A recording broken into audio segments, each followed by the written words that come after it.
Io mi auguro che tutto non finisca in una bolla di sapone.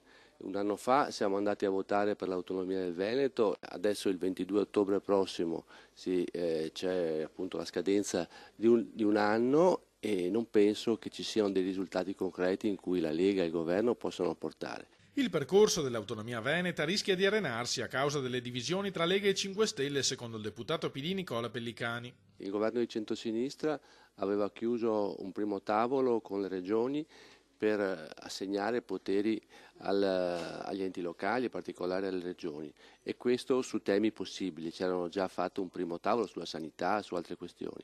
Certo che Zaia sta alzando l'asticella, portando l'obiettivo a un'autonomia anche fiscale che sappiamo che non è realizzabile. Quindi c'è una conflittualità interna alla maggioranza su questo come su altri temi che stanno mettendo in risalto tutte le contraddizioni. Nei giorni scorsi le perplessità del sottosegretario 5 Stelle agli affari regionali Stefano Buffagni erano state respinte dal ministro leghista Erika Stefani.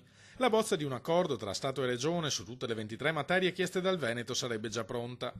Faremo lealmente la nostra parte in Parlamento, promette Pellicani, per sostenere un serio percorso federalista, non basato sulla propaganda ma su fatti concreti. Noi presenteremo una proposta di legge probabilmente sull'autonomia, sull'autonomia possibile, e procederemo su questo senso, non solo sul piano nazionale ma anche sul piano veneto, sia in regione e sia sul nostro dibattito interno col partito, perché la sfida è quella di costruire un grande partito con un'impronta federalista.